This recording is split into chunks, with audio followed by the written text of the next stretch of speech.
Okay, well, welcome to this section of the Narrative Tradition podcast. I'm Peter O'Hanrahan. I'm here with my friend and colleague, Jeanette Van Stijn.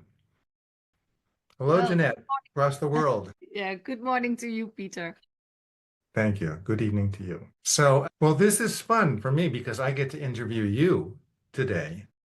And so I just want to tell everyone who's listening or watching that this is something that I've been looking forward to. Of course, all the podcasts I look forward to, but to actually get to interview Jeanette, I think is an honor and a pleasure. So I'm looking forward to this. But I just want to point out that you are extremely knowledgeable and extremely experienced in the Enneagram, and you've been a pioneer in the field since 1998. And you've been doing so many different things with the Enneagram. The business work, the personal growth work, relationship work, the spiritual development. I mean, you cover all the bases. One of the things I appreciate about you is you're practical. You do things that have practical application. And I've been around Jeanette for a long time, and I've witnessed how you've trained and actually inspired a lot of people to use the Enneagram. You've trained people, you've certified people, you've inspired people, and you've just been a force you've been a leader in the Enneagram field, I think one of the top leaders. And you, of course, you were one of the first licensed associates of the narrative training program when we said, hey, we want to support people in other countries who can speak those languages, do their own training programs. And you were, I don't know, you were one of the first? Yeah, one of the first, right? So anyway, you've been at it a long time. You've been persistent in building a thriving community. And you've also created something called the EnneaFlow Transformative Process Model, which I want to hear about because I don't know a lot about that. EnneaFlow Transformative Process Model, which is a groundbreaking framework that maps the natural phases of transformation. Okay, that's a big claim. I'm sure you can back it up. So, and anyway, so here we are. We've teamed up on what's called Enneagram Europe. I mean, Jeanette's the leader of that, but she's invited me in, which I'm happy to be part of. And just really, as an older guy, I'm just kind of proud of my younger colleague and how good you are at this stuff and how persistent you are with it. So I know when I'm gone, you and others, many others, of course, will be around to carry the ball forward. So, okay. Yeah, well, thank you. I could go on. I could tell funny stories, but that's not the focus here. It's supposed to be entertaining and educating, so educating and entertaining. Why EnneaFlow? What does the name mean? Good question.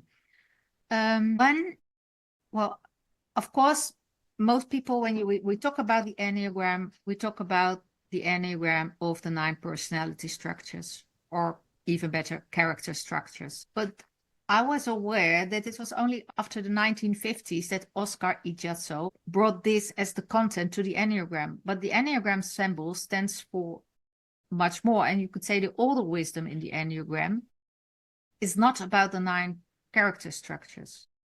And with the character structure, it's a description of what is. So when I learned the Enneagram, and again, I was quite young and I went back to the Netherlands and there was nobody who knew the Enneagram. So I had this description of my character structure and I knew it was important and could bring me a lot. But gram means something that's written. It's something you could say static or fixed. And so when I came back to the Netherlands, so now I know my type, but now what? I missed something how to journey with it.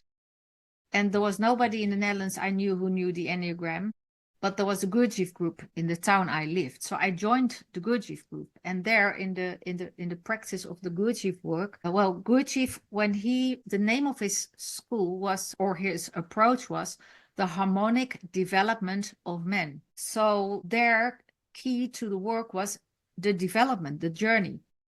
That's why also part of it is the Gurdjieff movements. And Gurdjieff also said you can only really understand the Enneagram when you can see it as a dynamic thing in movement. So the teaching there was way more about transformative processes. And so this is how you journey with it.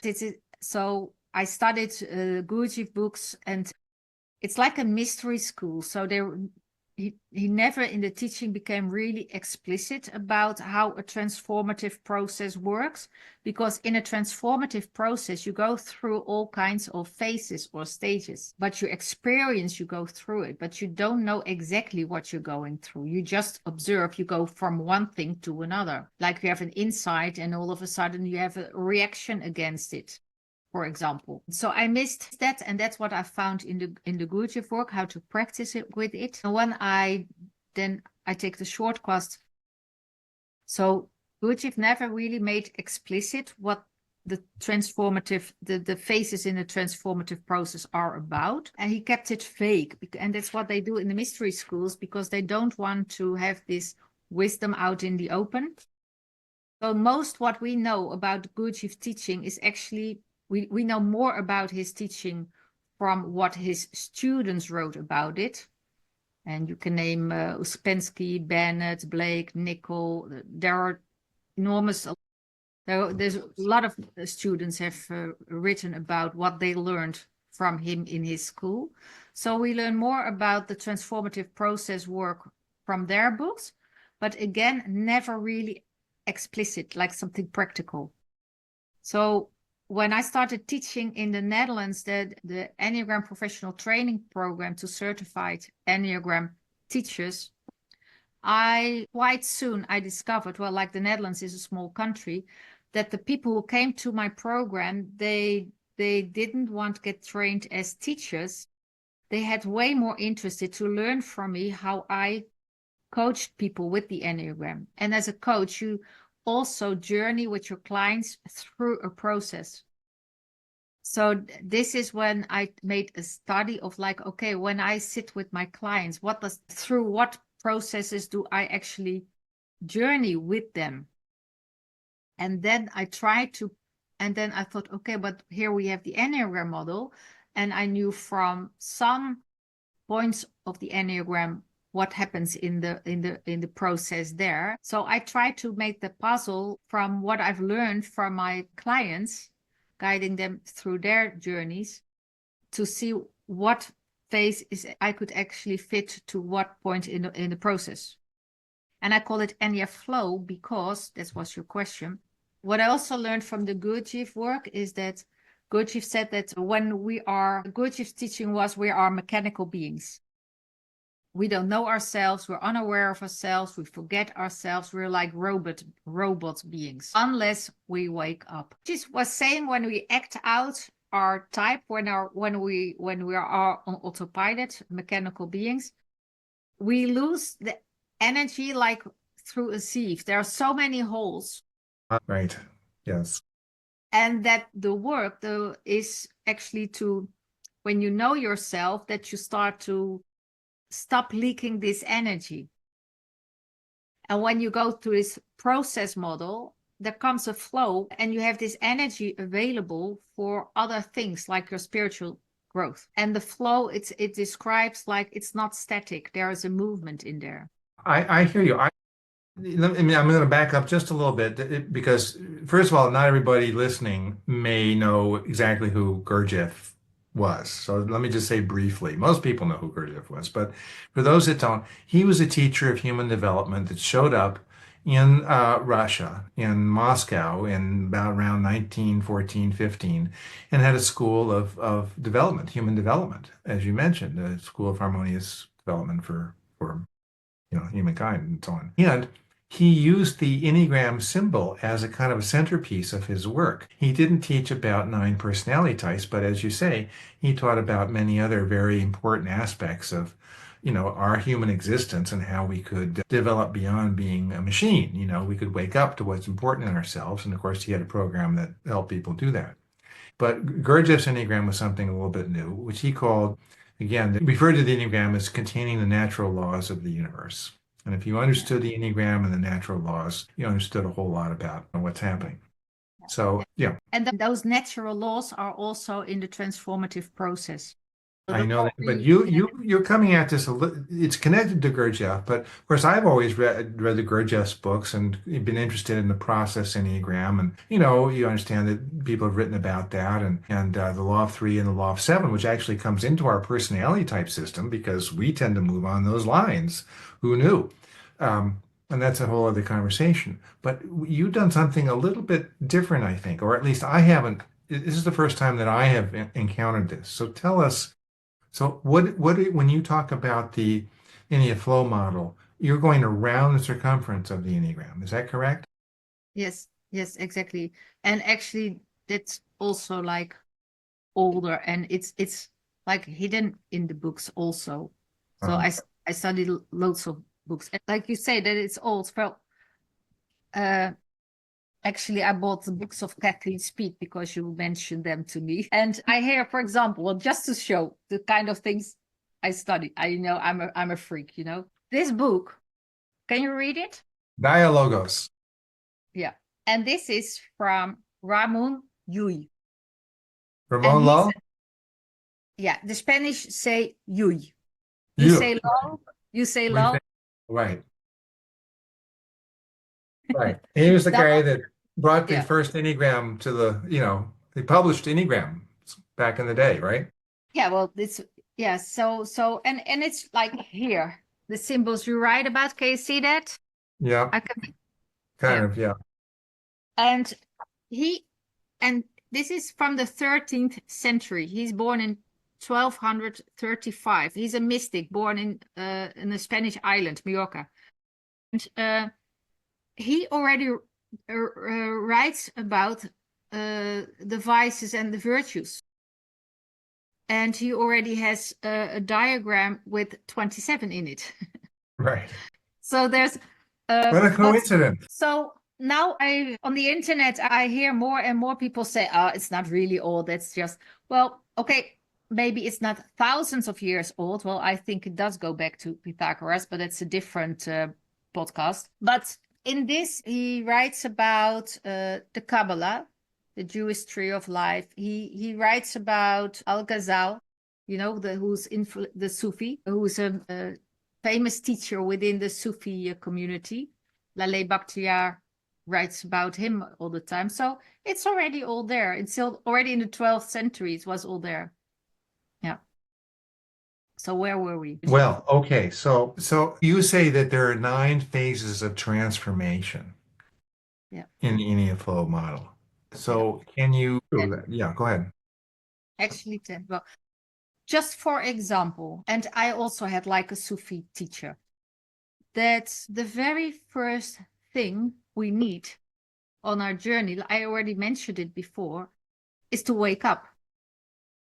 Because if we don't have a reason to wake up, we continue to live on automatic. It's very simple, very logic, right?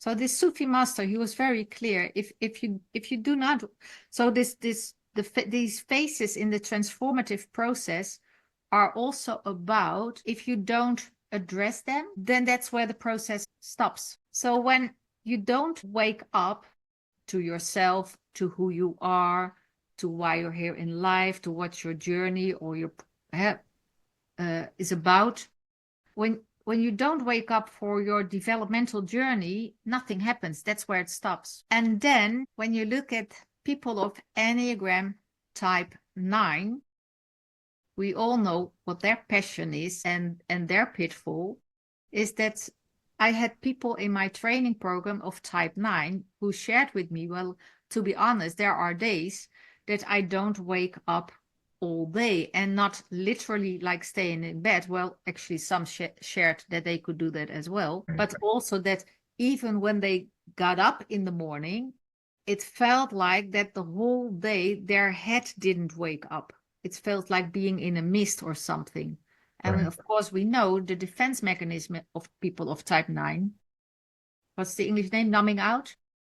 Numbing out, narcotization. So if there is one type in the Enneagram who remind us of this inner state of being asleep, it's people of type 9. And then it's not only people of type 9 for who it's important to wake up to themselves and get into the higher self of right action, they remind all of us of the importance to it. Yeah, which refers back to what we were talking about earlier about every Enneagram type is a leader in a certain way in terms of Exactly. their particular obstacle. Yeah, So the yeah, nines, those who engage the work, actually are facing this dilemma of numbing out or waking up, falling yeah, asleep or being awake. yeah, And and that's true for all of us. yeah. But the So, nines become the yeah. leaders because that's what they have to work through, even to get on the road. So you could say these are characteristics of people of this type and their pitfalls and their struggles and their Right. challenges. But actually, when we have a closer look, it also reminds us of this very important phase of the journey, because the Sufi master was clear. When you don't wake up, nothing happens and you continue Right. like on. So that's like the starting point in a way. So then you go to one. Well, then to make it practical, for example, when people come to me in my coach practice, I do a lot of coaching and counseling on a daily basis. So that's the majority of my work. So when people come to me, well, there is a reason indeed that they woke up to something that they thought, okay, I can use some support for the things I'm facing or the challenges I have. So the first thing after waking up is when you go to point 1 is that you're going to dive into what the dilemma like or the situation or the problem. And people of type 1, I'm one of them. Well, we have a talent for this because my automatic attention goes to what's wrong.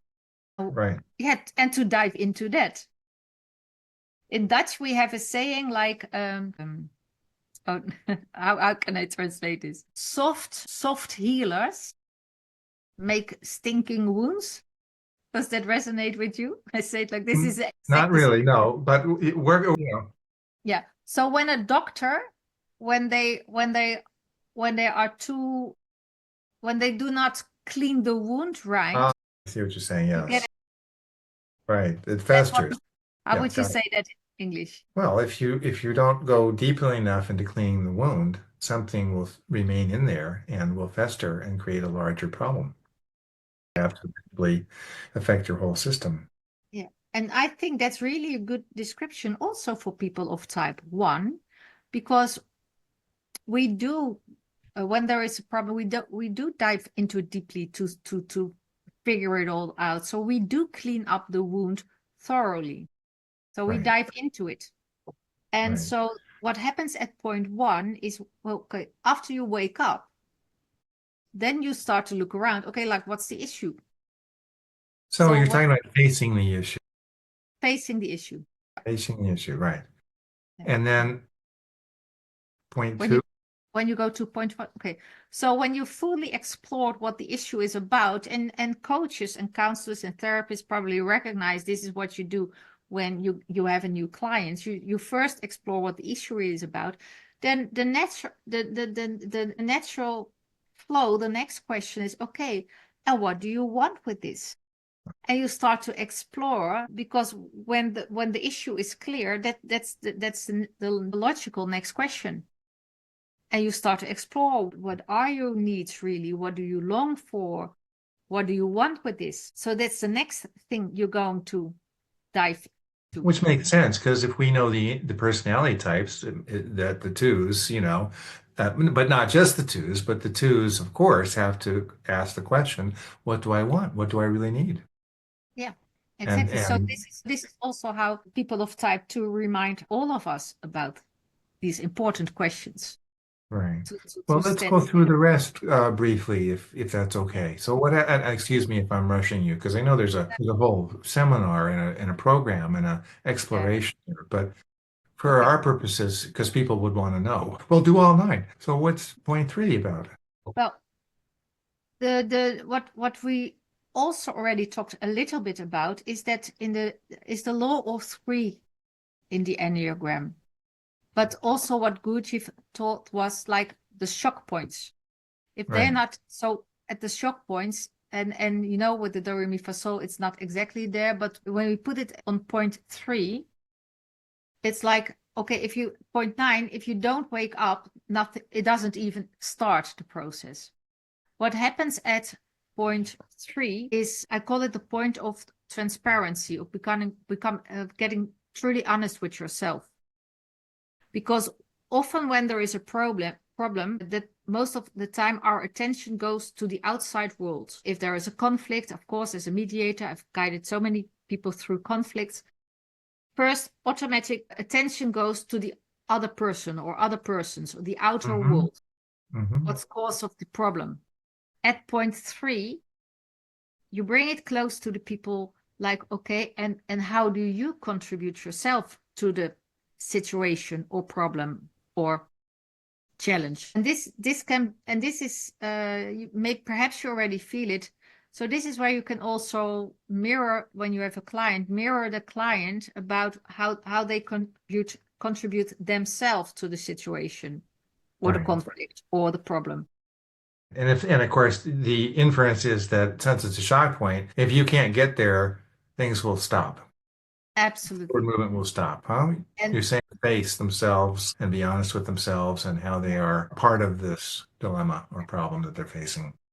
And here, at this point, part of becoming honest with yourself is the importance of identifying your dominant Enneagram type. Because very often people, even when they want to understand how they contribute to a problem, sometimes it's just very hard because you really can't see it or understand it yourself. So you need the mirror of the coach or the therapist or good friend but there, the Enneagram also helps you with this mirror, because once you start to learn your Enneagram type and also the pitfalls of your type, that makes it's also like a mirror you look into.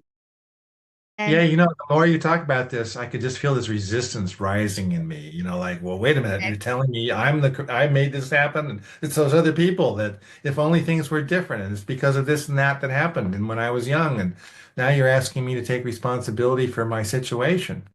Well, I have been asked that. I did get through the point 3 in my journey, but it's not an easy place, right? It's a very hard place to face that kind of internal responsibility.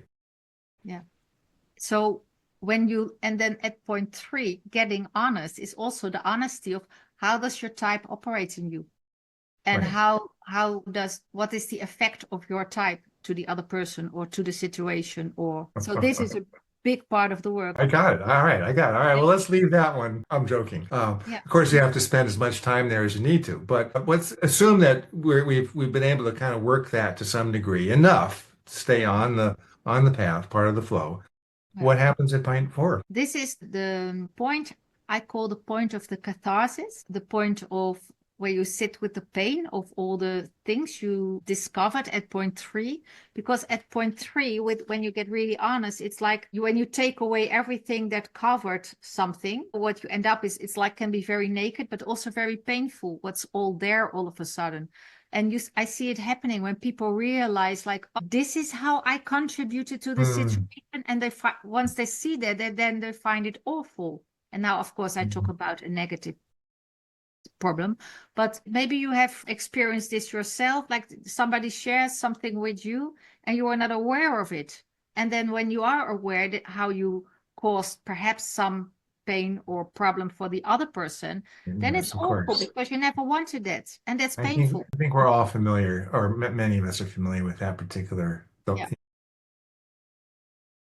Point 4, the catharsis, is that you have to digest that pain, but it's also the point of letting go. Because when you see the Enneagram types as idealized, this is my idealized self. So my idealized self is that I'm a good person and I really do only good things. And then all of a sudden at point 3, I've been confronted that my self-idealization is an illusion.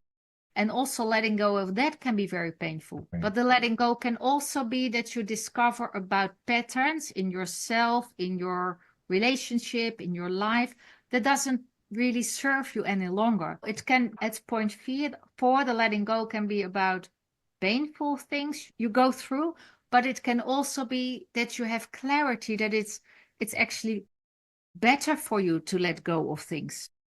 And just a shout out to people who are type fours who know something about this. Now, maybe they have a lot of work to still do, like the letting go part, but they're willing to confront their pain. They're willing to feel their, not confront, excuse me, that's an A type word. They're willing to experience and feel their pain and also be there for other people who are in deep pain. Yeah, So yeah. again, once again, we see that the type, the Enneagram type, in this flow pattern, actually there's an association there. And we And can learn that's from the course. I only introduced it now briefly, but it's happened at every point. So when you're really going to study that from this point of view, like this is a phase in a transformational process. So of course, it's in a transformational process. It's a very important part in the process that you let go of things and that you mourn about things you let go of and that you digest the pain. Right. Yeah. So what happens also when we start at the top of point 9 and we go to, do I go the right way? Is this point 1 or is the other right? When you go from point 9 to 1 to 3 to 4, it's also like first it gets worse. You know, we often say it gets worse before it gets better, but it does really first get worse. And it's also like you go down to the bottom of the well. So when you have digested everything at point 4, and I say then you come to the point, because perhaps you think we now go to point 5, but we don't. What first happens in the transformative process is that perhaps you have experienced that I have, that when you have a really, really, really good cry, that you really go through pain, that you really have cried a lot, that at the end of when you're crying, then it comes to a point that it gets silence in yourself and that the crying stops. And I feel it's like these moments I say that you shed your last tear. Am I clear what I explain now? Yes. So let's say this, when at point 4, it can also be when you digest it, you go very deep and you have a cry, but all of a sudden it comes to a halt naturally. And then after this good cry, I don't know whether you have experienced that, Peter, in your life, but it's like an inner silence, but also like sort of like things clear up and open up. But it's for me, it's not a bad place. It's a very peaceful place. You're like in the nothingness, that there's nothing there. So between point 4 and 5, the void. Right. The void is there. Yes. We talk about that, of course. Yeah. We talk about the Enneagram and how there's that space at the bottom of the Gurdjieff Enneagram that is a deep, deep, deep Yes. well. And if you can go all the way down to the bottom and face the empty space, something very, not only peaceful, but something very luminous Yeah. can arrive. Yeah, yeah. Well, and coincidentally, Thursday and Friday, we had a retreat in the Netherlands again, where we practiced these points. And this was retreat number 3, where we practiced the spiritual key of honesty. And actually, one of the participants went through this during the retreat. It just happened. And then after the cry, then so the group invited this person back to the exercise. And I was with this person. I said, oh, better stay into the silence now, because you've been through something that is so important for you. Better stay, do what you Right. feel like Yeah. to do. Sit in the sunshine, have a walk. I appreciate that because understanding this process, I mean, that shows up anyway when people are doing their work. But to be Yes. able to understand it and say, oh, stay there. This is a certain place in the flow. Give yourself some time. Yeah. Hang in there and stay there Yeah. and give it room. Yeah. Skip the exercise and don't go back into the talking, because when you do that, then it's like it's gone. Right. And it was a profound moment certainly in the life of this person. Yeah. Well, Yeah. And also then, just like I said, that this could cry at point 4 stops in a natural way. Also, this void stops in a natural way. And then we go to point 5. And what happens there is that because we've from 1, 2, 3, 4, we've cleaned up our inner self, of a big deal. And then at point 5, all of a sudden there is clarity in the head. And it's like a phase where you can, how do you say, take stock. It's where you can, just like people of type 5, when you can zoom out, and it's like the whole world, but the whole situation look different again. And this is also, and it is because you've digested, so you have a different understanding of the problem and you've let go of things, etc. And then and at that point, people are often so surprised how simple the solution may be. And it's often so simple also with people in my coaching. Then they say it can't be this simple, because they've been through a very difficult process. Yes. And then at point 5, when you zoom out and you have this clarity over the situation and over yourself, and you've digested a lot of inner stuff, then all of a sudden the solution is so simple that people are even like, oh no, it can't be this simple. But often it is. Well, so now you've entered a different territory, and it's starting with type 5, a clarity, and I guess you're now going up to 6, 7, 8. So what happens then? Yeah. There's more than clarity. Right? Interesting. What else? Can we stop here with clarity, or? Exactly. And this is, we come to point 6, which is the third shock point. And at the shock point, so the points of the triangle, 9, 3, 6, we need to address all phases. But those are in particular the tricky ones, where it either doesn't start at all or stop there. And now at point 5, you think you're there, just like it's your first response to it, right? Yeah. And here it's very interesting, my work as an organizational consultant. Because when I was young, I was in this, how to say, this group of professional consultants, and we had like peer meetings where we talked about the cases of our clients we've been through. And then very often it was like that, when one of my colleagues or myself, we brought in a case and we could say that step by step, we done exactly what we had to do, and it all went very well. And then all of a sudden you could say, with the finish line in sight, it stopped. And now I understand that's always at this point, because the solution is there and it looks so simple. So why does the process there stops? Right. Okay.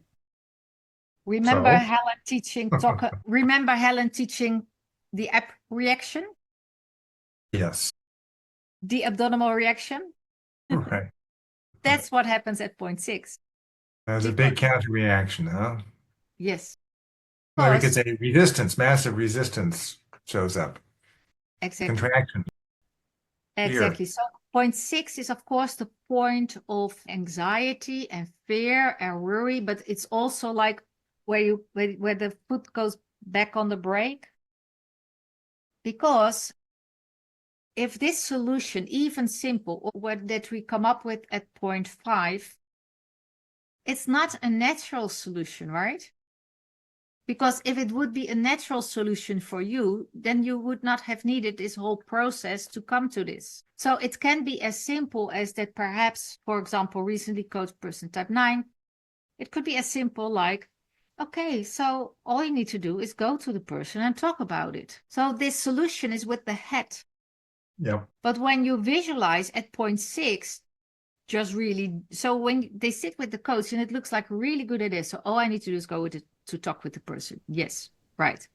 Then you visualize really doing it, and then the whole type mechanism goes into the defense. Don't go there. Yeah. So just like at point 3, at point 6, we really have to do some work to relax the inner resistance. And we have lots of exercises for this. In my book, Coaching Counseling to the Point, I describe the stop exercise, and we have the exercises to adjust your beliefs, your limiting beliefs, etc. So a lot of exercises we can do there. But it is also about, recognizing, observing what happened then inside yourself and being able to relax that response. And when you're able to relax that response, and it is like magical, it happens each time I work with people and we go through the process. But we also do this, interesting, for team development or team evaluations. we go also through this process. And what happened then after at point 6, we've been able to relax that resistance there. You really get into the space of type 7, because when the obstacles are gone, all of a sudden, still in the headspace, more options and possibilities and how do you say it, positive side effects or options. And they were not on the wish list beforehand, but then people start to realize, wait a minute, when I'm able to do this, then I could also do that. So it really opens up, and it's like where this, I also call it the point where when the really positive energy comes in the system. Because at point 6, where we have these contractions, it costs a lot of energy, and where we have these obstacles, and it's really, makes us smaller, and it costs energy. And it's like, for example, for people who like to swim, and you have a, how do you call it, a Diving board. Diving board, and when it's a little bit high, it's scary, right? So each time you're at the point of the diving board that you almost dive in, but then, oh no, resistance, and you go back. This back and forward going thing, what happens at point 6. But when you've been able finally to relax that resistance and you really dive into it, and then all of a sudden you discover it wasn't that scary, and actually it was a lot of fun. And before you know, you're back on the board to dive in a second time. Yeah. So this is the sort of feeling you get when you're at point 7. Yeah. And then you even dare not to dive into straight, but also in different funny ways, because you have overcome your fears. So at point 7, there's a lot of possible. But when this is still like, so at point 7, also like in the coaching and the counseling practice, it's also where you create space to experiment with new things or experiment with new skills. When you get to point 8, and this is an interesting thing. So at point 7, it can be still like in the headspace, like a playful idea or an experiment. But point 8 is the point, you could say, to surrender to the real commitments. It's the point of where you really go for it. And there it gets more like solid in your belly and in a grounded way. And now I'm ready for it. And now I'm actually going to do it. You really feel the 8 energy there coming in. So you've been through this whole process, and now you really step forward. You're ready for it. And then, is that a complete cycle, or do you have to you go like with the law of the octave, you go back to 9. go back to 9, right? Yeah. So the law of 7 is actually the octave where you go back. So it's 8. You go back to the 9. And this is the point of integrating the new into you, into your life. So, and of course, everything new is like wearing new shoes. Like in the beginning, you feel them all the time. And it's integrated when you're not aware of it anymore. It's like the new natural, the new status quo. And then with the law, we fall when the circle is completed and it's fully integrated into you, the new normal, the new status quo, then we fall asleep again. We tend to fall asleep again and have to restart. Well, I just want to pause for a moment because, that's a big journey you described there, right? It's a big deal. And of course, one of the things that I'm aware of is having taken that journey, although not maybe tracking it in quite the way you're talking about it. I could have actually, it would have been helpful. But I know how big a deal it is to go through that transformational process, because you do get the transformation. It's not just improvement, learning a new skill, having a deep experience, making a new connection, having a goal. It really is transformational if you go through all of the steps that you just talked about. And of course, at each of those steps, there needs to be resources, right? There needs to be methods, there needs to be support. Yes.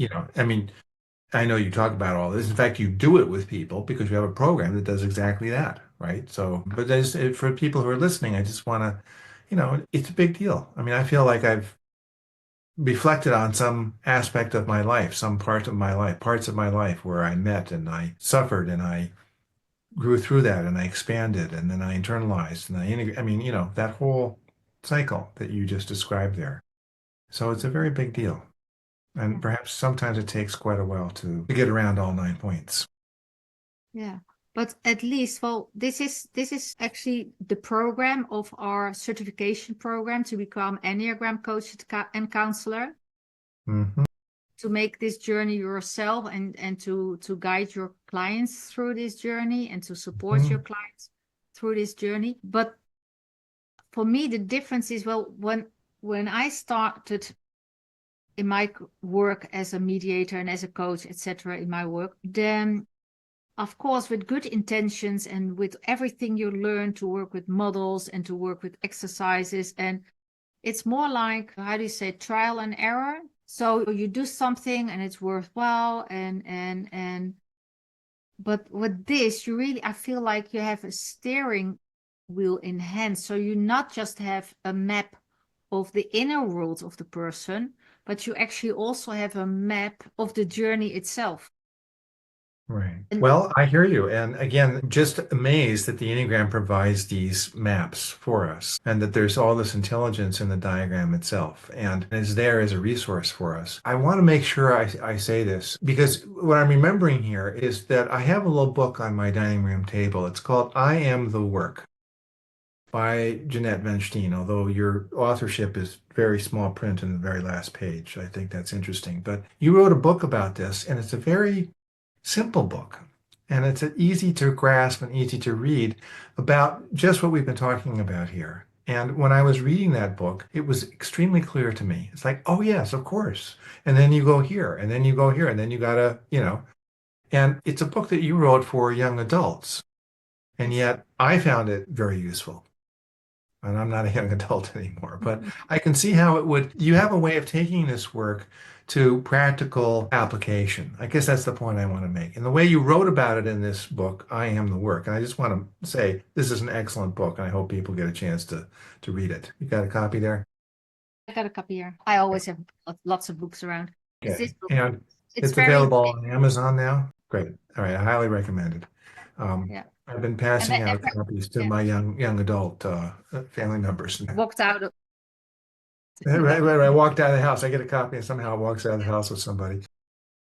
So I just want to say, not only to promote the book itself, but also to make the point that there's a way of making this practical. One of the problems with the Gurdjieff work, as you know, is it gets very complex and very hard to understand, and it's kind of fascinating and interesting, and yet at the same time, as you mentioned, didn't really show the way per se. They didn't talk about their methods that much, and they didn't talk about the how to do it. And so we get to do that in our generation or multi-generations here yeah, at the same time. yeah. So I And it, appreciate that you making it practical, that we can actually use this, and that there are exercises that awarenesses, processes that come in at every one of these 9 steps that can yeah, help us do the work. yeah, and just to perhaps to show you the model in the book, and Hmm. it's deliberately that I left out all theory I just shared with you and Yep. more. So, and I call it the magic wheel, and it's like the steering wheel. And I especially wrote this for young adults between 20, 30 perhaps, because Hmm. also my own surroundings. Nowadays, the majority of my clients are younger than 30.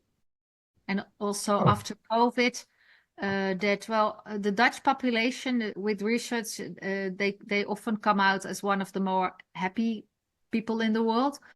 But nowadays, it's this young age group. They really have a hard time now in this world, and it has become bigger after COVID. But the 50% of them describe depressions, loneliness, having this like, okay, I don't know how to find my way in this world. What am I Right. doing here? So it's really because of this age group. And by talking to them, I thought to write something simple. And it takes them.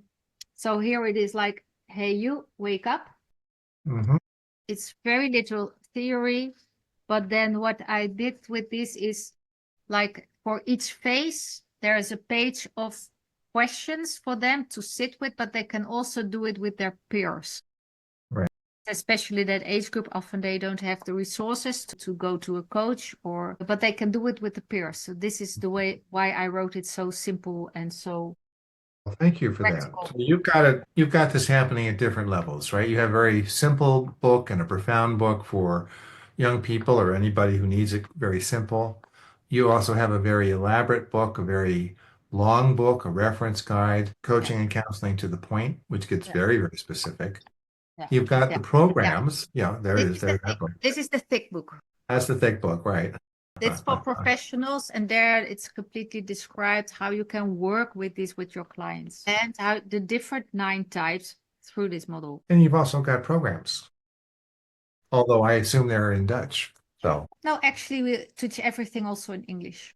okay. Glad I mentioned that. Something else that came up. This is a little funny, but when you say, we say, talk about the phases, and when I hear you say that, what I hear is faces, Really? which I like because it opens, I can see the faces. You know what I mean? It's like we have a face also.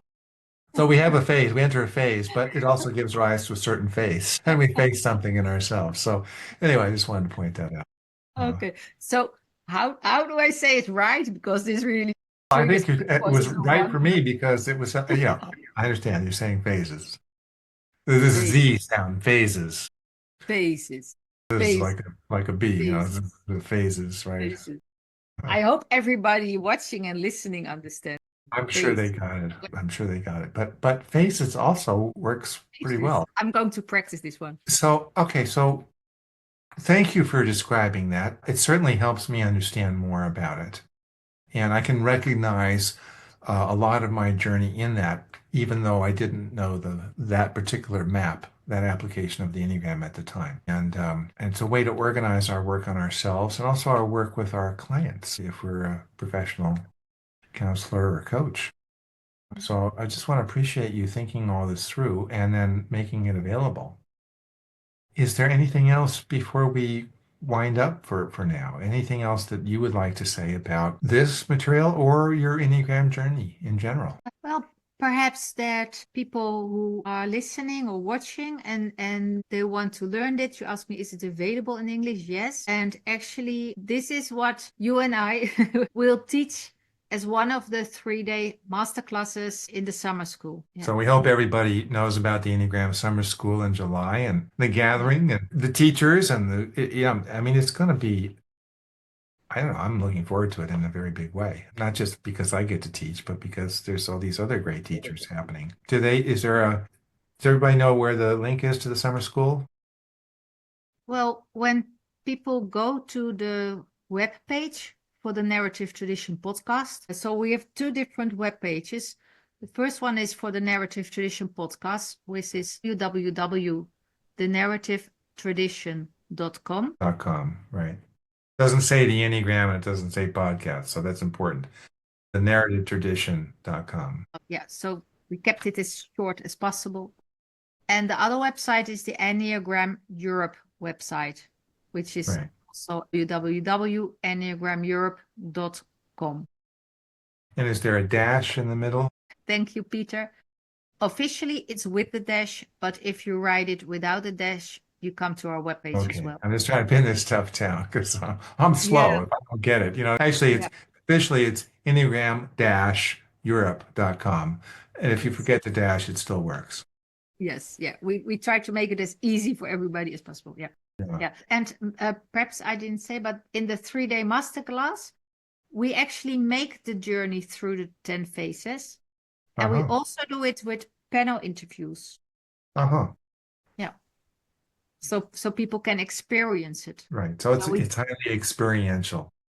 yes, I think that's the most powerful Yeah, I way to work. appreciate about your teaching. You know, it's I mean, you've got a lot of great theory and a lot of great ideas. You're very articulate about it. And I appreciate that your work oftentimes is heavy on the experiential side of things. Yeah. Yes.